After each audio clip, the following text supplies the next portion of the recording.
Hello everybody, my name is Julian Fischer, I'm CEO of anynines. We are a German-based Cloud Foundry consultancy and specialized on Cloud Foundry data services. This talk is going to be about delivering a production Cloud Foundry environment with Bosh. So what's on today's agenda? We're going to have a few words about Bosh, an excellent automation technology. We'll look at how to deploy a production Cloud Foundry runtime, as well as solving the data service problem, the missing part in Cloud Foundry. So a few words about Bosh. Everybody with Cloud Foundry experience knows Bosh, and most of the Cloud Foundries are deployed using it. So that one is pretty obvious. So but Bosh can do many more things. Among others, you can deploy data service along with it.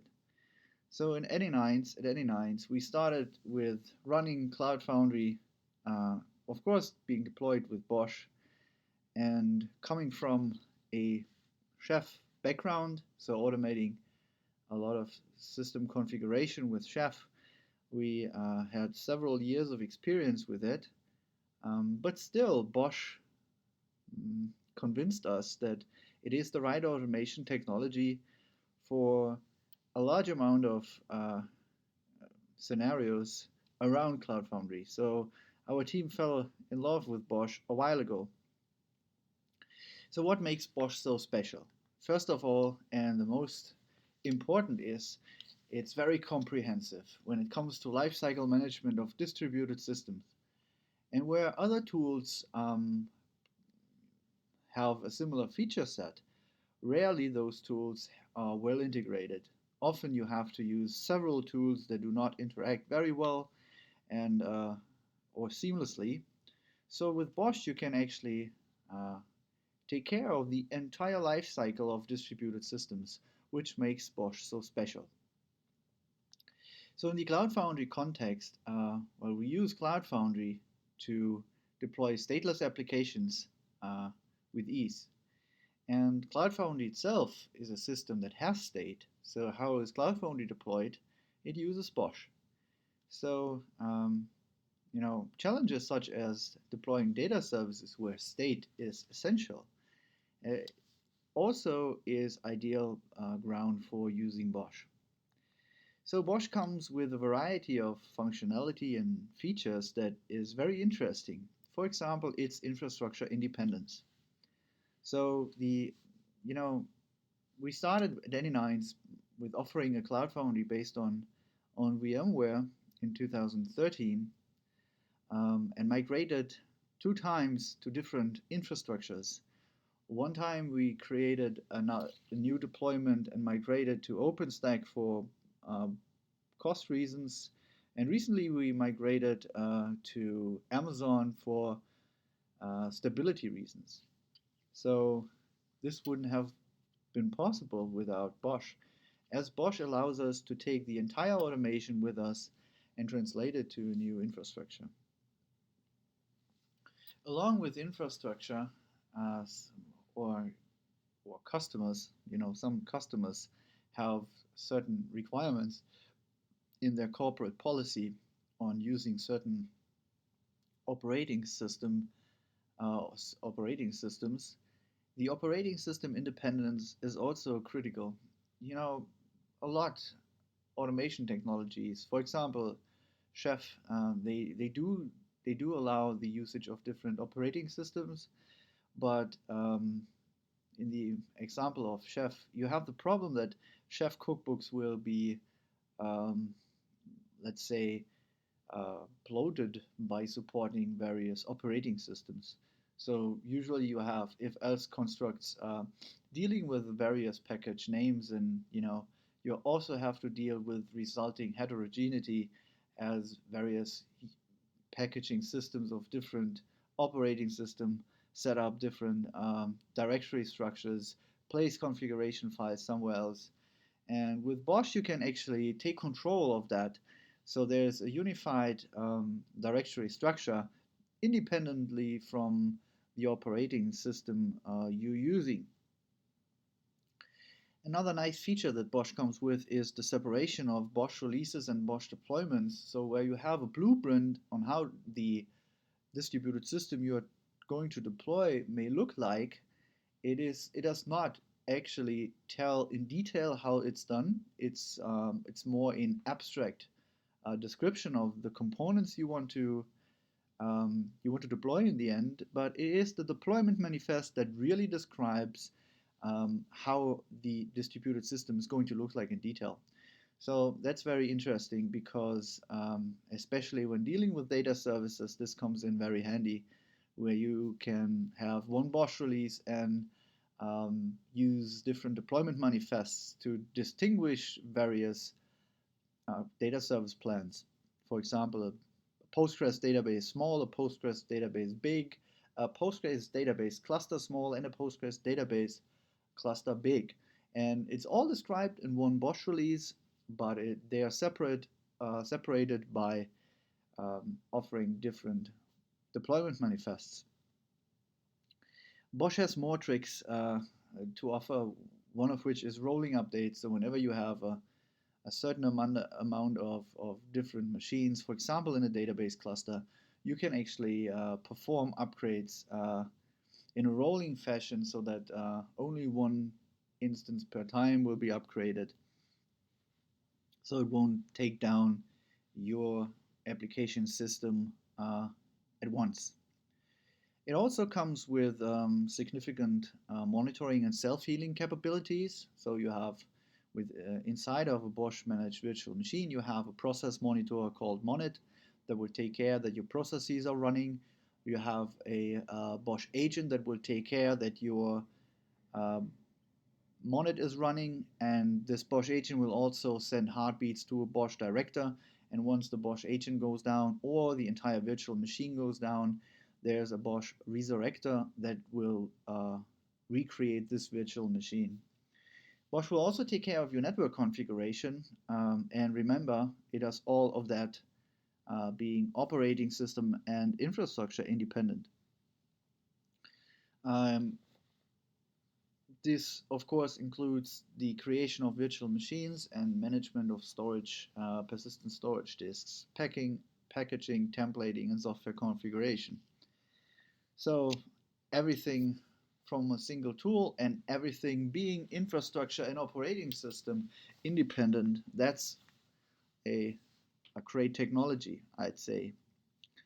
All right, so I mean, nobody would be on a Bosh day without having, some interest in Bosh. So let's dive into the topic of providing a Cloud Foundry environment with production readiness. So what does it mean? What does it actually mean to have a Cloud Foundry being production ready? I'd say production readiness, beside of factors such as scalability, also means robustness. And that's very important because basically every component in your system will fail at some time. And most likely your infrastructure fails first because, infrastructure is where everything comes together. For example, you have physical servers underneath. Whenever there's something on the physical server, let's say you have a broken mainboard or whatever, there's a physical host going down and will take several virtual machines along with it. So these infrastructure, this physical hardware failure will actually take down parts of your infrastructure and with that parts of your platform. So what do we actually want to achieve? Well, first of all, what we consider to be production ready for the rest of this talk is that a system is production ready if nobody has to get up when ordinary failures occur. So what is an ordinary failure? It's a failure that happens within a single availability zone. So that's very important to figure out that you actually will design your environment to cope with certain failures. And the means to do that is availability zones on the level of your infrastructure. So it's very important that you get your infrastructure set up right in the first place, because otherwise you won't be able to um, really deal with failures in an elegant way. So the philosophy of infrastructure availability zones is that maybe you can prevent failures, but you at least can contain them. So setting up your infrastructure should be done in a way that you have at least 3 availability zones. So this means that you have at least 3 racks, that you have 3 network switches, that you have ideally 3 different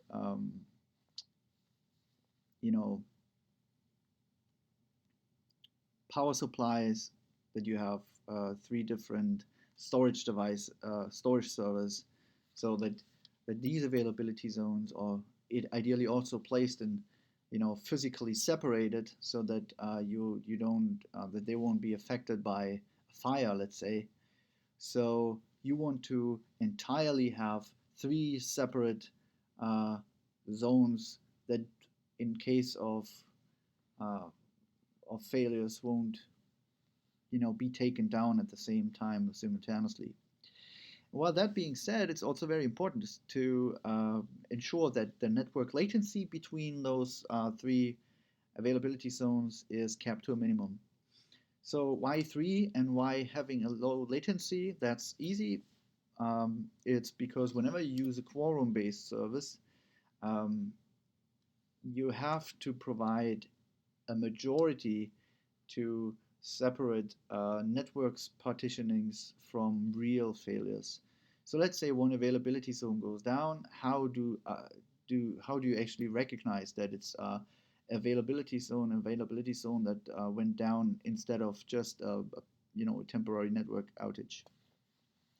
So in order to do that, you'll require a cluster manager, and cluster manager require most of the time a odd number. So the smallest odd number with redundancy is 3, so 3 availability zone is a good start. All right, so let's say you managed to get through the establishing through establishing 3 availability zones. How do you actually tell Bosh to use it? So before recent Bosh release, with Cloud Config, what we did was to create a resource pool for every availability zone, and then name the appropriate resource pool in the Bosh job description. So let's say you create a Postgres database.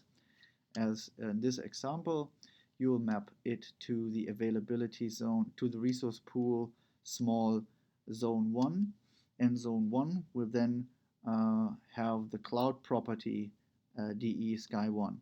So with Cloud Config, you can actually extract that from your deployment manifest and put it into your cloud config.yaml, where you specify ACs in a separate paragraph, and then you can use the availability zones directly in your job description. So that makes the deployment manifest a lot easier, as the cloud configuration is kept separately. All right, so we now know that one thing we have to do is provide redundancy. We have to ensure that on the level of availability of infrastructure, there are 3 availability zones. But what does it actually mean to create a production Cloud Foundry is that we have to go through the runtime, configuration, and deployment manifest and eliminate all single point of failures. So we basically do cluster everything. The basic strategy to do that is, well, that's independent from whether you're using DAs or Diego, or whether you're using Cloud Foundry or any other distributed system, is you create a list of your system components and you check every component whether it's a single point of failure. And when it's a single point of failure, you'll check whether it can be clustered. How do you do that? You look into the service and follow its very dependencies, and check whether you can actually add redundancy to these dependencies. So you cluster it if it's possible, and if you can't cluster it, you won't be able to have it to make this system highly available. So prepare for night shifts. All right, so let's look at a runtime a runtime Cloud Foundry runtime um, deployment with single point of failures as it has been in the past. So, checking out Postgres, checking out Cloud Foundry came with a scenario like that. So every green component was clustered by default or can be clustered easily, and the orange components they haven't been clustered. So you can actually very easily replace the plop store with an Amazon S3 object store. You can easily, and you have to create your Postgres cluster, or you have to create a relational database that's being redundant. So let's have a look at this a little closer. So there are basically two ways how you can do that. One of which is, as we've done it, using a Postgres cluster for UAA and CC DB, and an alternative would be the MySQL Galera cluster. So let's have a look at the Postgres cluster. So that's how it's going to look like. You have one cluster, 3 virtual machines spread across 3 availability zones, and you can either share one cluster with CC and UADB or deploy 2 of them. That's up to you. So what kind of challenges do you actually face when deploying a Postgres cluster with Bosh? So first of all, of course, it's deployed and monitored by Bosh. So the director deploys your master database slave and 2 slaves. They have different IP addresses, and each virtual machine runs a Bosh agent. Sets up a replication manager daemon as well as a console agent. Why is that? It is because in case one of the database servers fails, you actually want to be able to fail over automatically. And so how do you actually do that? By default, Postgres does not come with failover capabilities. So we've added the rep manager to the replication manager, a separate open source product that will do failure detection and also perform automatic failover. All right, so how does it actually work? When the problem with failing over automatically, even with rep manager in place, is that you'll have to provide a set of credentials to UA and Cloud Controller that points to your master database. The credential must always point to master, and at the same time, IP addresses may change during failover when promoting a new master database server. So how do you do that? Because you can't use IP addresses, obviously, in service bindings or in your configuration. Well, what you have to do, and you can't use Bosh DNS names as you can't really update those DNS entries dynamically. Also, Bosh's internal power DNS is a single point of failure and it's not highly available. So what we did is that we added a console, console comes with a highly available DNS system. So the system, the architecture will then look like that. You'll have the Bosh. The Bosh will create 3 virtual machines, and whenever the virtual machine comes up, it will register against the console. So the console DNS then provides a DNS name. This DNS name you can use as the host name for the database configuration. So in case the master server dies, you actually the replication manager will recognize that and will automatically perform a failover by electing a new master, um, triggering a promote script that will then talk to the console agent and update the DNS name to point to the new master, who will then be promoted, by the rep manager. All right, so now your database is operable again, but still you're on the created mode. And this is where using Bosh, the self-healing, comes into the play, because the Bosh director, health manager, will recognize that there's a missing virtual machine and instruct the director to recreate the virtual machine. So this virtual machine will be fully deployed by Bosh. It will, when started, recognize by invoking the rep manager that there is already a master, database master, so it will turn itself into a database slave.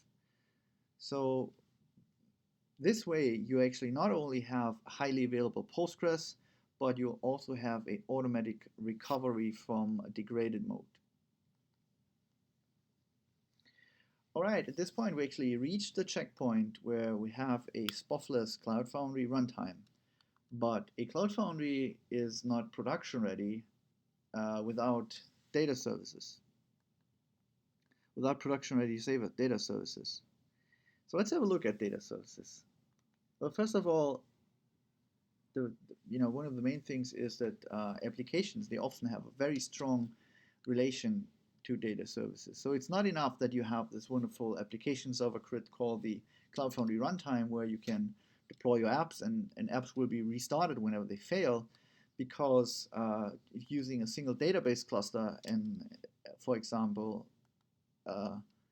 will be very dangerous, because whenever this database cluster goes down, you'll have a lot of applications being affected, and most likely this is going to turn your day into a nightmare. So for that reason, shared data services are not an option from production perspectives. So using on-demand provision dedicated instances is recommended. So in that scenario, when a database goes down, it will only affect a certain amount of failures. So following the design to fail approach, you may not be able to prevent that, but at least you'll have your problems contained. So the question now is, how do you actually provision those virtual machines automatically? Because what we want to achieve is that whenever somebody creates CF, creates service, Bosh should do the dirty work. And an exemplary architecture is shown in this diagram. That's what we've done in the past 2 years. Is you can see that whenever somebody creates a service, the cloud controller will talk to a service broker, who will then trigger the creation of an issue of service-specific credentials, which will be used to trigger a deployment against a deployment component, who will then generate a Bosh deployment manifest according to the service plan that's been picked, and run this deployment against a Bosh director. And Bosh will then do its job and create service instances. So with this architecture, what you can do is create an arbitrary amount of service instances, of dedicated service instances, represented by single virtual machines or even clusters. All right. So also interesting is that with a solution like that, you only have these two components being Postgres specific in this example. So in order to add MongoDB, for example, you also only thing you have to do is to implement a small class called the SPI and provide a Bosh release for it. So having this solution on hand, the creation of additional data services will take maybe 2 to 4 weeks, so you can keep on adding new data service types to your platform at a high pace. So this is how the creation of a service instance will look like. As I said earlier, whenever the create service command is issued against the cloud controller, the service broker will be notified, who will then prepare the deployment, retrieving Postgres-specific deployment attributes from a so-called SPI. That's that's the only Postgres-specific component beside of the Bosh release. So basically, it contains configuration and deployment attributes that are necessary to and will be filled in later in the deployment manifest in the next step, where the broker triggers the deployment of a Bosh deployment using the anynines deployer, who will then subsequently talk to the Bosh director. So during the creation of such a service instance, which will take a while, of course here the asynchronous service broker API from Cloud Foundry is used. The cloud controller will poll against the Bosh director through the service broker and the deployer, and when the Bosh has finished deploying, this will return to the deployer and will trigger the service broker to update its credentials. That's very important because the service broker handles the knowledge around which service instances are there. So whenever you create a service binding, the service broker knows to connect to which service instance it has to connect. So as the service instance is going to be a dedicated Postgres cluster or Postgres server, the service broker has to know about the credentials on how to log in and then create a new database user. This behavior is actually not within the service broker, but within the SPI, as the service broker is a generic component. So let's have a look how this looks like if you put it all together. In this diagram, you only see the Postgres service. But of course, you can add multiple services in the same way. What this diagram tries to illustrate is that you will have 3 availability zones on the infrastructure level, and that you will configure your Bosh to distribute all critical components. Well, first of all critical components are deployed at least 3 times, and each of which is placed in a unique availability zone, of course. And we do this for the runtime components as well as for the Postgres service. And in this case, we're not talking about the Postgres service of the UAA and CC DB, which would be in the upper part where the runtime is, but down there, as you can see, the anynines Postgres data service, it will issue on create service individual Postgres databases. So here you can see we have cluster 1, cluster 2, and cluster n, so there can be an arbitrary number. And whenever you deploy a Postgres cluster, all 3 virtual machines will also be deployed across 3 availability zones. And that uses the same logic as a placement logic from Bosh, as also will be used while deploying Cloud Foundry. So in the end, I can say that Bosh is a great companion for all Cloud Foundry related automation challenges, and that this explicitly includes the data services. So thank you very much for your attention. And in case you have any questions, feel free to reach out.